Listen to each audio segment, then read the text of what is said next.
mon dossier, s'il vous plaît.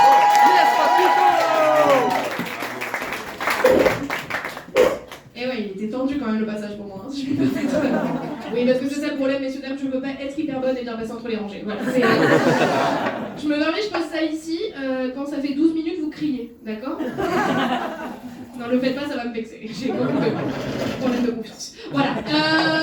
Bonsoir le Marseille, comment ça va? J'ai absolument rien entendu. Comment ça va le Marseille? Arrêtez de crier. Je suis absolument ravie d'être devant vous ce soir, c'est très très cool. Pour vous raconter un petit truc marrant juste qui m'est arrivé aujourd'hui, tout à l'heure là je jouais sur l'autre plateau, j'ai dû faire un aller-retour en courant parce que j'avais plus de produits à lentilles et bref j'avais mal à ma lentille, on s'en fout, c'est pas intéressant. Tout ça pour dire que j'aurais pu jouer devant vous ce soir en vous voyant pas et en voyant flou. Et ben j'aurais préféré, voilà, c'est ça.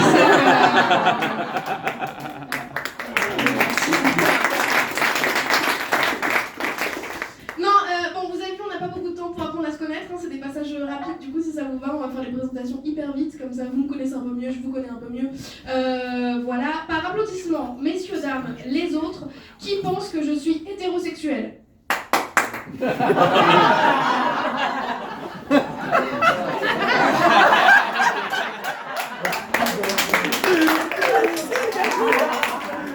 c'est ça le bonheur des hommes, c'est que il s'est mis à applaudir très fort, tout le monde l'a vu, on est d'accord. Et quand il a vu comment je l'ai regardé, il a fait c'est elle. Lapidez cette femme. Bon, je trouve ça un peu violent. Alors que c'est pas grave d'avoir applaudi, je te jure, c'est pas grave. C'est faux, mais c'est pas grave. Ok, donc deuxième question, toujours pour apprendre un peu à se connaître. Par applaudissement, messieurs, qui espère que je suis hétérosexuelle? Merci. Je vais pas te mentir, t'avais des choses à te rattraper. Pour la blague, je m'ai coupé la côté, donc...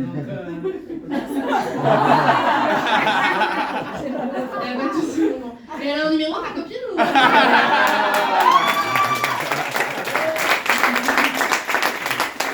T'inquiète, tout va bien, il n'y a aucun problème. On a peut-être déjà demandé, mais c'est quoi ton prénom? Ayoub. Ayoub, ok, très bien. Ayoub, il n'y a aucun problème, vraiment, il n'y a aucun souci, Ayoub, il n'y a pas de stress. Parce que, effectivement, je ne suis pas hétéro, voilà, il n'y a pas de souci. Et moi, ça fait quelques temps que j'essaye de mettre des choses en place pour avoir l'air un peu plus queer. Voilà, alors déjà, je sais pas, merci. Je sais pas si tout le monde est à l'aise avec le terme queer par applaudissement, il y a des gens qui savent pas du tout ce que ça veut dire ou pas? Bah, je vous adore. Je vous adore. Je vous adore, vous ratez une super blague, mais je vous adore.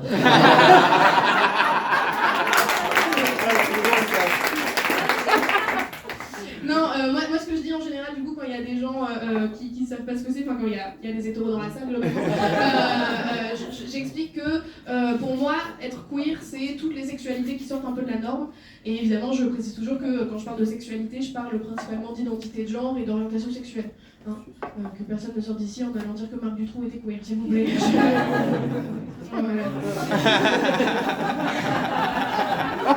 Elle met du temps, celle-là. Donc non, moi ça fait donc quelques temps que j'essaie de mettre des choses en place pour avoir l'air un peu plus queer et c'est pour ça que j'ai commencé à faire des trucs queer, que j'ai commencé à me faire tatouer, à me faire percer, à me faire les mères de mes potes aussi. Et ça marche très bien. Non, moi ça a toujours été très important pour moi, mon identité queer. Voilà, j'ai toujours été très fière de ça, je l'ai toujours revendiqué parce que moi la première fois que je suis tombée amoureuse d'une meuf, j'avais 13 ans. Et quand je l'ai vue, je l'ai trouvée sublime immédiatement, quoi. Donc je me suis dit, bah peut-être que c'est la femme de ma vie, quoi.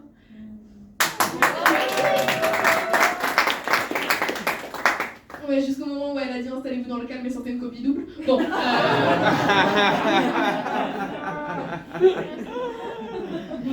Ouais, moi personnellement, la première fois que je suis tombée amoureuse d'une meuf, c'était d'une de mes profs. Puis, tu sais, ça fout une ambiance très bizarre pour le reste de ta vie amoureuse, ainsi que pour le reste de ta scolarité. Oui, oui. Surtout qu'en plus, moi, j'étais absolument sûre que personne n'était au courant. Voilà, j'étais sûre d'être hyper discrète. Alors qu'en vrai, pendant ce cours, j'avais plus souvent la main en l'air qu'un S740. Ou en 2025 d'ailleurs, hein, ça marche pareil.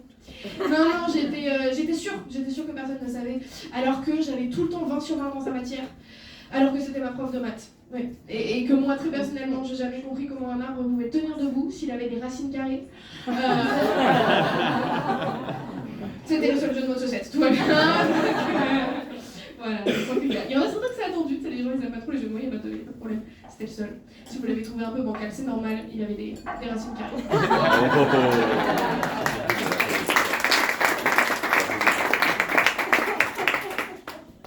Non, moi j'ai toujours été très fière d'être une meuf queer, ça a toujours été hyper important pour moi comme identité.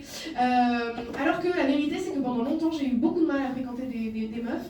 Je sais pas trop. Yes.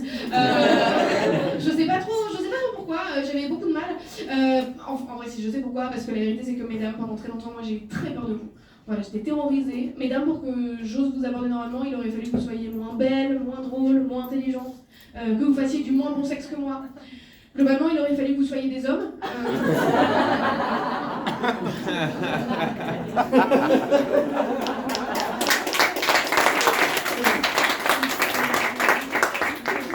Les applaudissements majoritairement féminins.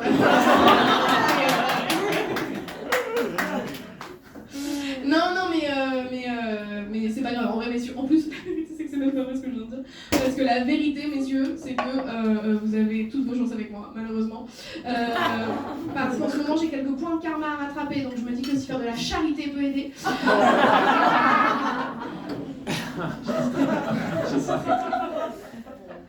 Non, ça a toujours été hyper compliqué pour moi, cette identité queer. Notamment, je sais pas pourquoi, en fait, je me suis rendu compte très vite que les meufs qui me plaisaient, je sais pas pourquoi, je leur plaisais pas du tout. Tu sais, vraiment, je les intéressais pas. Et vos rires me blessent. Je sais pas quoi vous riez, mais juste, ouais, les meufs qui me plaisaient, je leur plaisais pas. Et c'est pas grave. Enfin, je veux dire, les goûts et les couleurs, ça se discute pas. Y a pas de souci. Je vais pas me vexer pour ça. Mais maintenant, du coup, je profite toujours de la petite tribune qu'on m'offre sur une scène pour faire passer un message important. Si jamais il y a des meufs lesbiennes dans la salle. Si personne n'avait remarqué, ma grande. Mais d'ailleurs, j'ai dit dans la salle, mais dans vos entourages aussi, hein, on sait jamais, le monde est petit.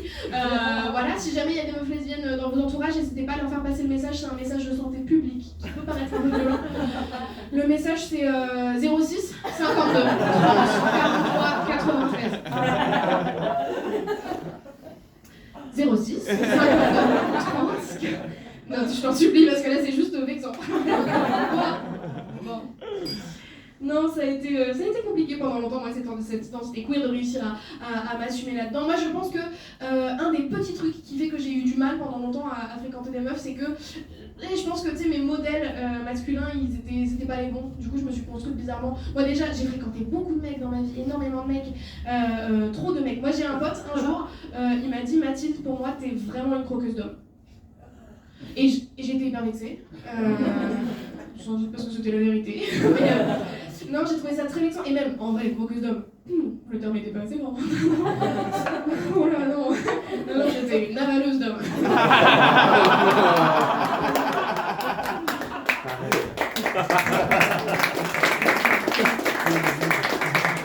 Je vais vous donner une info pour continuer ces blagues, c'est que mes parents sont dans la salle. Ça, c'est la chose que je fais. Mais je vais quand même continuer en vous disant que j'étais un peu Gargantua de la teub. Obélix, mais j'espère vraiment que je suis tombée dans aucune marmite quand j'étais petite parce que c'est dégueulasse. Vous confirmez? Voilà, non, j'étais un peu. Vous voyez l'aspirateur dans les Teletubbies? Pareil. Kirby, du coup. Vraiment un hypoglouton.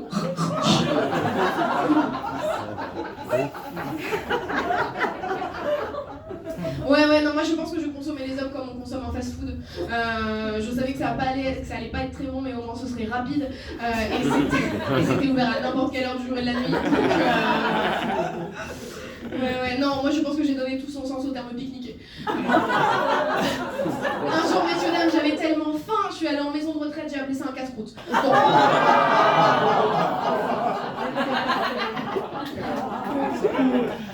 Tu peux applaudir parce que j'ai croisé le regard de mon père sur cette dernière.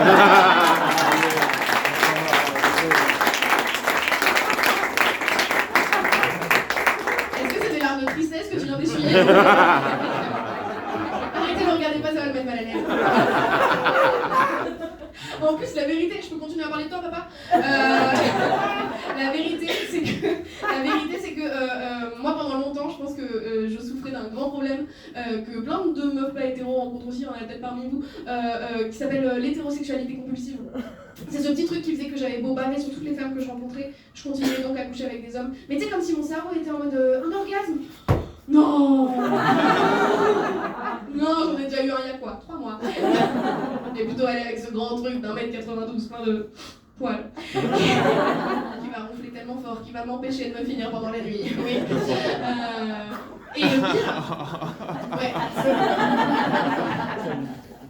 Elle est visuelle celle-là, j'espère que vous avez une image. Oui, il avait que le son. Bon. Non, et donc le pire, c'est pour ça que je disais que je continuais à parler de ça, c'est que moi j'ai même pas d'excuses pour ça, parce que j'ai même pas de trauma avec mon père. Donc, parce que moi j'aurais adoré avoir des daddy issues. Je sais pas si tout le monde voit ce que c'est les daddy issues, c'est ce petit truc qui fait qu'on a toutes un peu envie de se faire décapsuler par Vincent Cassel. Ah, ou alors il y a que moi ce soir, mais.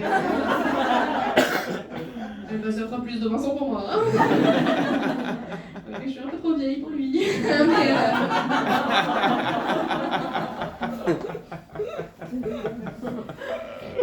non, mais je pense quand même que une des raisons pour lesquelles j'ai du mal à fréquenter des meufs, c'est quand même que vraiment mes modèles masculins étaient bizarres. Notamment, moi, il y a un mec qui est beaucoup revenu dans, je sais pas, dans mon éducation, non, mais dans mes modèles, bizarrement. C'est un mec, techniquement, c'était vraiment censé être l'homme parfait. Je veux dire, bon père de famille, mari aimant, ami des animaux, bricoleur dans l'âme. Vrai écolo, il a vraiment masterisé le concept du compost. Je vais évidemment vous parler de Xavier Dupont-de-Ligonnès.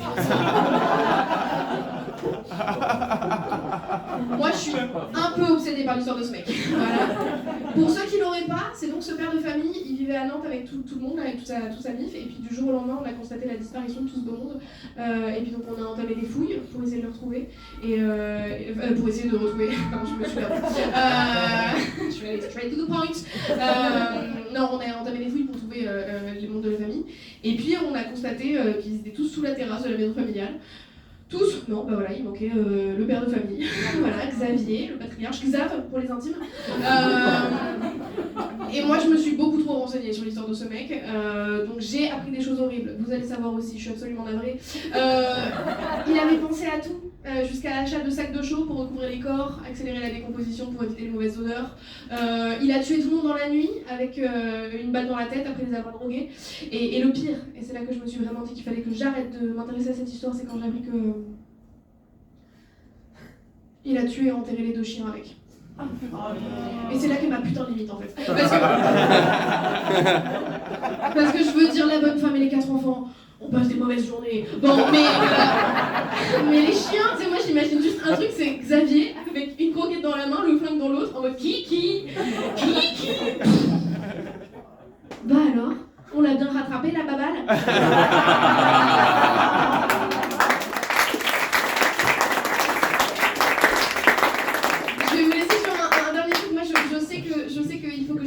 À cette histoire horrible, je l'ai su très récemment, je l'ai su à Noël, parce qu'à Noël on m'a offert un bouquin sur Xavier. Et je me suis dit, Mathilde, calme-toi. Et la deuxième chose que je me suis dit, c'est putain, heureusement qu'ils n'ont pas fait de merch. Parce que j'aurais tout acheté.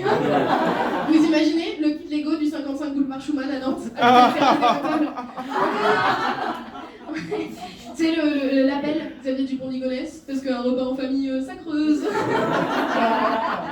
Ouais, le t-shirt avec la tête de Xavier, avec écrit j'ai mis la famille à l'abri.